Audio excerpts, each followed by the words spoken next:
ladies and gentlemen. In Eurosceptic circles today, there is an argument raging. Some say that the only sensible course of action, given the evolution of the Euro state on the continent, is to press for immediate withdrawal of the United Kingdom from the European Union. Others say that the right thing to do is to elect a government which will be charged with the task of negotiating a new relationship for our country with the emerging Euro state on the continent, and then that government, having secured the best possible deal, should then put that to the British people, who could ultimately decide whether that was a sufficient improvement in our relationship to warrant its continuation, or whether it still wasn't good enough and we should withdraw.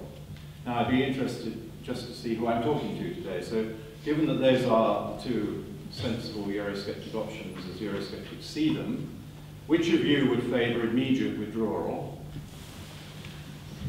And which of you would favour negotiate and decide? A bit more even than I was expecting, but I thought this would probably be the hardcore of people who favoured immediate withdrawal. Now, I think we then need to ask ourselves, as Eurosceptics, another rather searching question. I think correctly we believe that we are in a Eurosceptic country.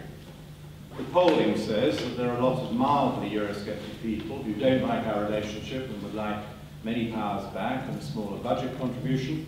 And then there's another fairly big group of people who would like to withdraw altogether. So the question we need to ask ourselves, because we earnestly want a new and better relationship, is how come, 40 years into this project, that we have elected successive governments that have given away more and more powers and have spent more and more of our money on getting us more and more entrammelled in this evolving government on the continent. And I think one of our problems is that we have been far too split.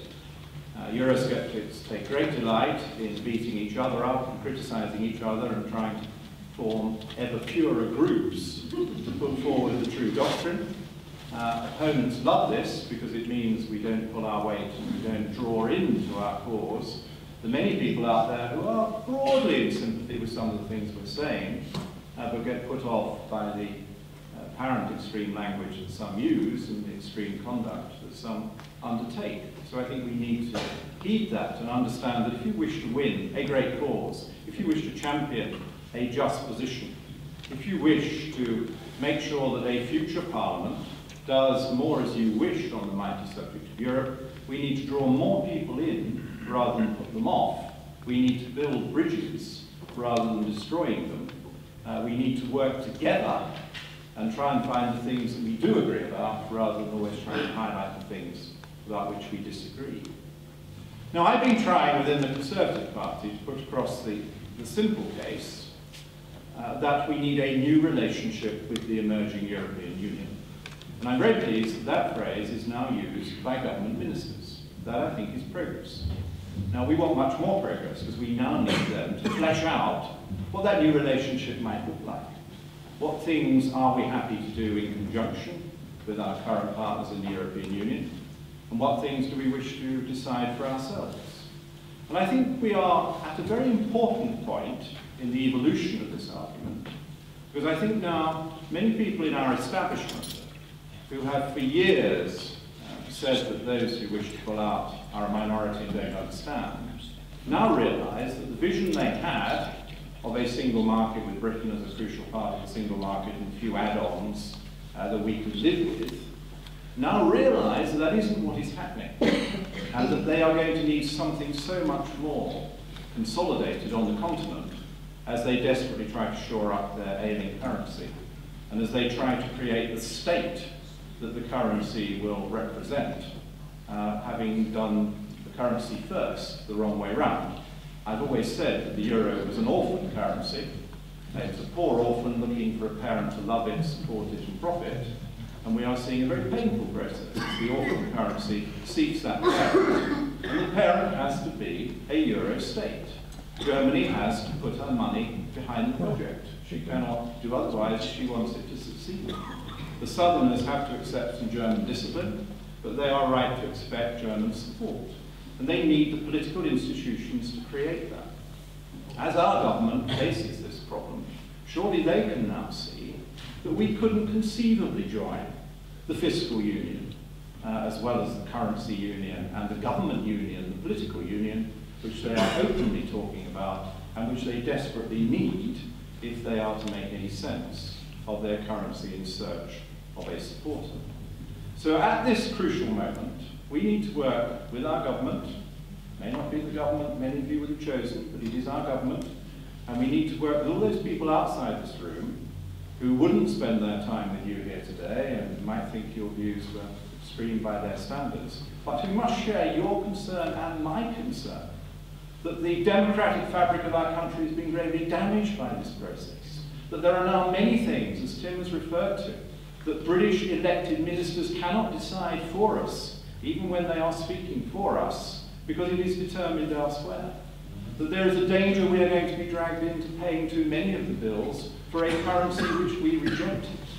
The best thing this country did for Europe was staying out of the euro. I think if Britain had gone into the euro in those fateful days at the end of the last century, we would have blown it apart by now. We would have destroyed the single currency as surely as we destroyed the exchange rate mechanism before it.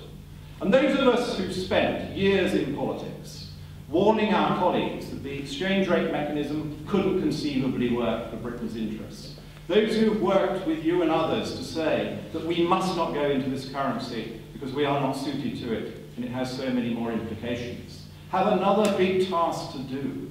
Now is not the time to say we were right. Now is not the time to sit back on our laurels and say, we have a pure answer for the future, and if you won't follow it, bad luck on you. Because we care about our country. This is our country on the rack. This is our right to self-government being taken away. This is our economic future which is at risk. So I say, now is the time for Eurosceptics to come together. Now is the time to stop arguing about which group or party or clique or sect they belong to. Now is the time to swallow a bit of pride and say, we have to work with our democratic government and parliament.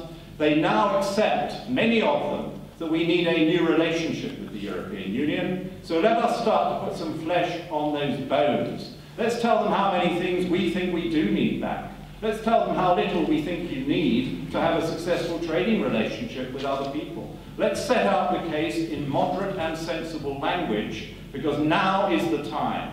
Now is the hour. Now is the moment when we need a government who will stand up in Brussels and say that we cannot conceivably join your political union and your currency union and your fiscal union. We, the United Kingdom, wish you well. We wish to have a friendly and sensible relationship with you. We will help you do what you want to do, as long as you understand that now is the time that we want that new relationship.